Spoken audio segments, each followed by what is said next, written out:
But congrats to the Pats. You got yourself a great wideout. Let's talk about A.J. Brown. Through his career and up until this point, Brown has been one of the most productive receivers in NFL history, including the playoffs.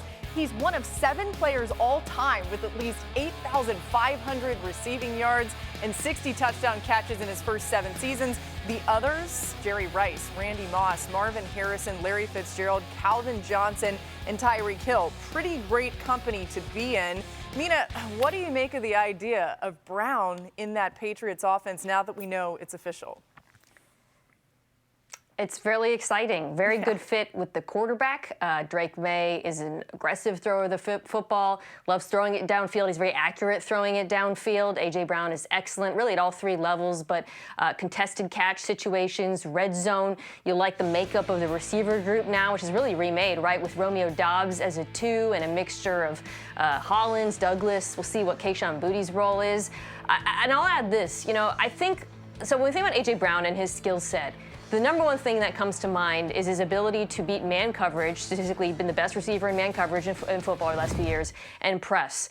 And while during the regular season, the Patriots receivers were very effective in that regard, I think in the postseason, you saw the group get a little exposed. Now, they're not the only problem. It was the offensive line. Drake Maye struggled as well. But something that caught my eye in the postseason, I looked this up, against press coverage, Patriots receivers only caught 23% of Drake Maye's throws. So I feel like A.J. Brown is a solution to a problem that did show up a little bit later in the year, and it's just a really great fit for this quarterback. And also, by the way, yes, they're not the Rams, but the Pats were in the Super Bowl last year, so it makes sense that they're trying to take advantage of the rookie quarterback's contract to win now. Yeah, it's a couple of reasons I love this. One, it's another gift to Drake Maye, but it's also because Drake Maye has played well and proven as a young quarterback that he's on the ascension of being a really good quarterback in this league, and you supplement that by bringing in a really good wide receiver. The other thing about this is a personality fit as well, and I've been very tough on the Titans for letting Mike Vrabel and A.J.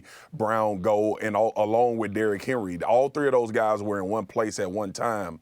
But to marry this again, I think the personality fit matters. When we were in New England and they were in the playoffs, you saw this team and how much they were galvanized and how much they rode for their head coach. And I think A.J. Brown, with his mentality, to me, it fits the way that Mike Vrabel is as a head coach. If A.J. Brown wants the football, they're going to find ways to get it to him. And I don't want to take Josh McDaniels out of this either, because every time Josh McDaniels has had a really good wide receiver, that wide receiver has put up enormous numbers. And I think A.J. Brown will be the next one in that line of guys that's been acquired by the New England Patriots that plays that position at a very high level and can absolutely get it done. So when you look at it in totality, I think it's more about the fit and the mentality of A.J. Brown and this Patriots culture that they're trying to build.